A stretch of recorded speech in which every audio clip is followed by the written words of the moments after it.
Hold up. Wait a minute.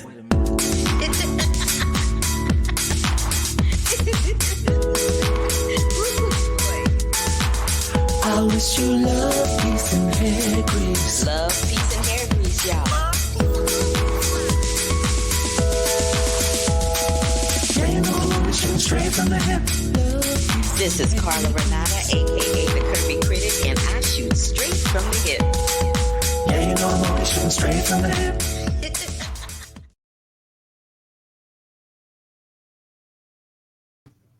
Hey everybody, it's your girl Carla Renata, aka the Curvy Film Critic. I'm retaping this because I went live and there was echoes happening on my end, and then when I looked at it, the picture was grainy. It was a hot buttered mess. So I'm retaping it. If you have tuned into this, my name is Carla Renata, and you've tuned into the Curvy Critic with Carla Renata.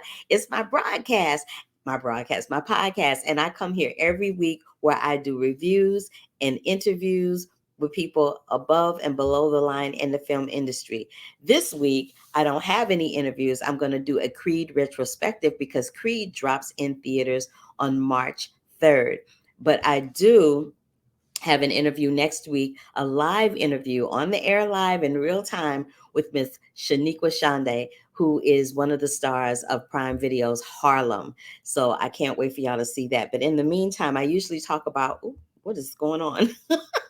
In the meantime, I usually talk about what I did the week before and what I have coming up. So I've told you what I have coming up, and this is what I did the week before. So yesterday, I am part of a program called the Spotlight Awards, where I judge in classical, non-classical voice, um, acting, instrumental jazz, and ballet, I believe. But I only judge the non-classical voice in the acting category. So yesterday, I was invited to do a master class with the acting students, and there they are having a good time. And then I hopped on over to the Sinatra Hall at USC, the University of Southern California, where I did a interview with Emmy winner Catherine O'Hara, who was being honored there by the USC School of Comedy. She was given the John and Victoria Oakey Award for comedy, for being a comedy master. And there is Catherine being her lovely self. She was so gracious and so sweet and so kind. And I really enjoyed speaking with her. So we're going to hop right into this Creed retrospective because I know the SAG Awards are coming up. I'm going to put Around the Curve up in a few minutes so you can check that out on my Instagram and my Twitter, and see what the latest news and who the latest awards are. And then we'll come back next week and I'll catch you up on the SAG Awards, the AFCA Awards, and the Spirit Awards. And then the week after that is Oscar time, baby, and we'll be doing some Oscar predictions. And I'll have some friends over here talking to me about that. So let's get into this Creed retrospective. So we started out the Creed retrospective with Rocky. It all started with Rocky and Sylvester Stallone. This is Sylvester and Carl Weathers, who played Apollo Creed. That was then. That was them then. This is them now. And then after they got into that, then what happens? This Apollo Creed passes away, as we know in the Rocky franchise, and he ends up with a son who is who? Adonis Creed, played by Michael B. Jordan. Now, Michael B. Jordan sees Rocky as his uncle. Rocky's retired. He has a restaurant, and Adonis comes to him and is like, "Yo, could you train me for this fight coming up?" And of course, in true Rocky fashion, he wins, and Stallone ends up being his coach, right? We do see him have a love interest with Tessa Thompson. They're booze. She's deaf, so she becomes deaf through her music. Well, not through her music, but she is deaf and is afraid that she will become permanently deaf if she continues her music. So she transitions into Rocky 3 into a producer as opposed to an artist. But none of that happens until we find out that Felicia Rashad is his mother. So Felicia Rashad comes on the scene as his mom in Creed 1, Creed 2, and Creed 3. Here's the poster from Creed 2. Here's another one from Creed 2. This is after the big win in Creed 2 with Tessa in the ring. And now he has a family. He has a little girl. Now we get into Creed 3, baby, where he now has an adversarial opponent, which is one of the. So before I get into all of that, let's just talk about the tropes in the Rocky franchise. The tropes in the Rocky franchise are this: there's always one more fight for glory. The fighter, whether it's Creed or whether it's Rocky, they always have one more reason they need to get back in the ring. Both of them are only child people, so they come from a one child family. There's always someone that inspires them with the need to fight. In the Rocky franchise, it was his trainer when his trainer died, and his wife when his wife passed away. And in the Creed franchise, there's always something that is causing him to have that inspiration to fight or to get back in the ring one more time. In this instance, it happens to be Jonathan Majors. Jonathan Majors is having a great year, but we'll get into that in a second. So the other tropes are this: there's always someone wanting a shot from the champ. Typical Rocky stuff. There's always a high octane soundtrack, always high octane soundtrack to match those high octane boxing sequences, right? The sequences are filmed and it's so rich and lovely the way that they're filmed, going all the way back to the Rocky days.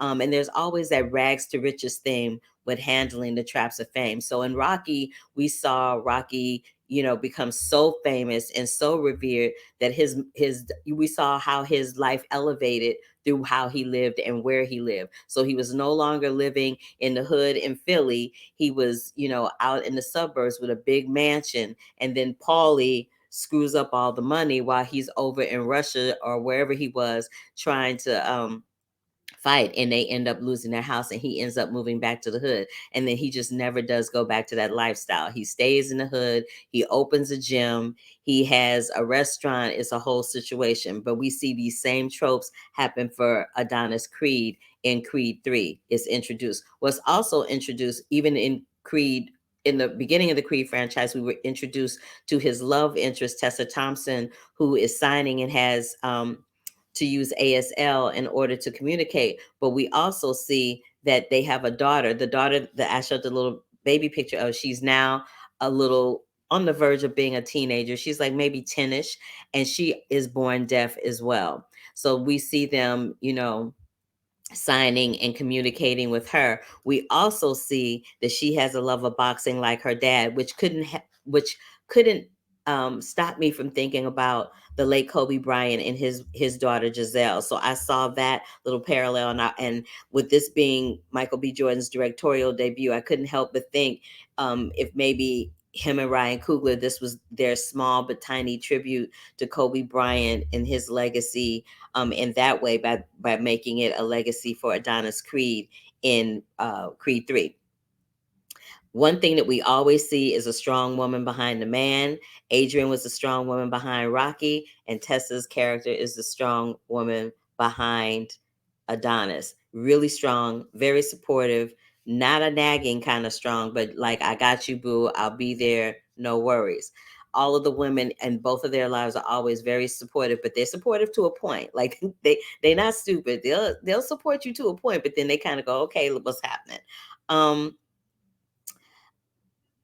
I think that in Creed 2, I'm just going to flip back a minute. With Creed 2, Sylvester Stallone's departure from the franchise, but he stayed on with producer, but it wasn't without controversy. So after Creed 2 was made, there was a lot of controversy in the news about Irwin Winkler, one of the original producers of the Rocky franchise, and Sylvester Stallone. They kind of butted heads a little bit, and Sylvester accused him of being a little bit greedy when it came to the franchise.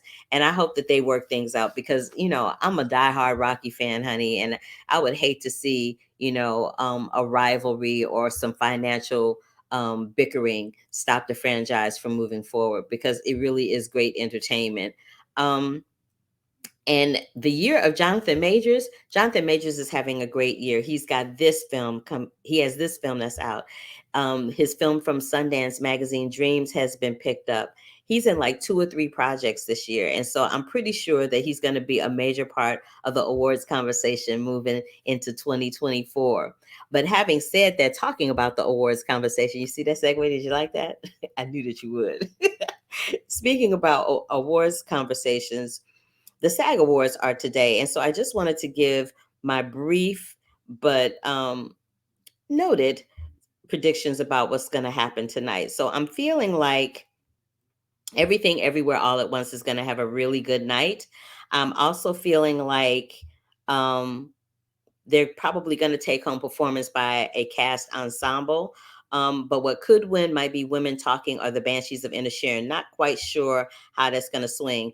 Male actor in a leading role, it's been back and forth between Austin Butler and Brendan Fraser. It'll kind of sort of depend on, who the actors kind of resonate with. Female actor in the leading role, same thing. It's been flipping back and forth between Kate Blanchett and Michelle Yeoh, but this is the actors. So the actors may just give it to Danielle Deadweiler, who did the daggone thing in Till.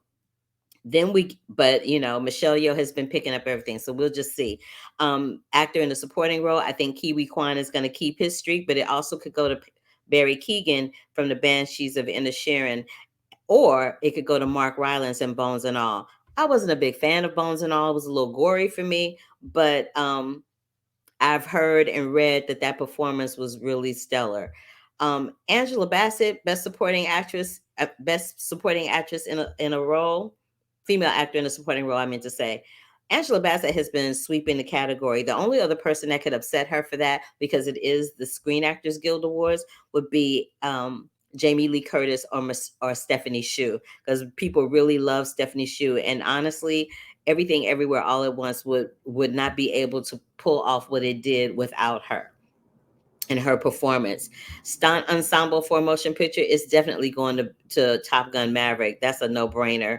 In the TV category, the drama series is going to go to White Lotus. White Lotus has been sweeping.